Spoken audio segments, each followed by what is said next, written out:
प्राचीन काल की बात है। एक बार महर्षि वेदव्यास ने महाभारत ग्रंथ की रचना करने का निश्चय किया। यह ग्रंथ बहुत विशाल था और वे चाहते थे कि इसे कोई अत्यंत बुद्धिमान एवं धैर्यवान व्यक्ति लिखे। वेदव्यास जी ने भगवान ब्रह्मा से इस विषय में मार्गदर्शन मांगा। भगवान ब्रह्मा ने कहा, गणपति से अच्छा कोई और इस कार्य के लिए उपयुक्त नहीं हो सकता। वेदव्यास जी भगवान गणेश के पास पहुंचे और उनसे निवेदन किया, हे गणपति, कृपया महाभारत ग्रंथ को लिखने में मेरी सहायता करें। भगवान गणेश ने उनकी बात सुनकर कहा, मैं यह कार्य करने के लिए तैयार हूं, लेकिन मेरी एक शर्त है। आपको कथा सुनाने में एक क्षण का भी विराम नहीं लेना होगा। यदि आप रुके तो मैं लिखना बंद कर दूंगा। वेदव्यास जी ने भी एक शर्त रखी, ठीक है प्रभु, लेकिन मेरी भी एक शर्त है। आप तभी लिखेंगे जब आप प्रत्येक श्लोक का पूरा अर्थ समझ लेंगे। गणेश जी मुस्कुराए और दोनों की सहमति से लेखन कार्य आरंभ हो गया।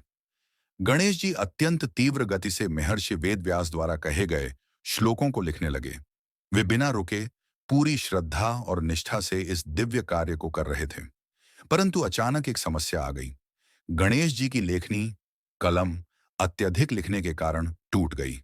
अब वे कुछ भी लिखने में असमर्थ हो गए। गणेश जी सोच में पड़ गए।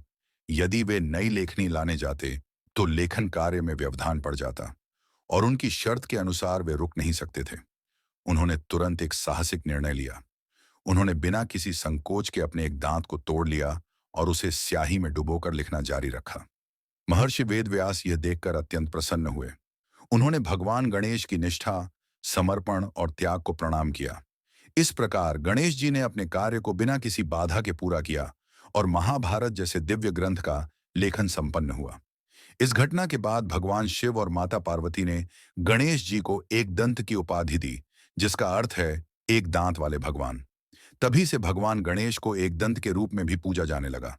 इस कथा से हमें यह महत्वपूर्ण शिक्षा मिलती है कि जब कोई बड़ा कार्य करना हो तो हमें कभी भी रुकना नहीं चाहिए, चाहे कितनी भी कठिनाइयां क्यों ना आए। गणेश जी का यह त्याग हमें यह सिखाता है कि सच्ची निष्ठा और दृढ़ संकल्प से कोई भी कार्य पूर्ण किया जा सकता है।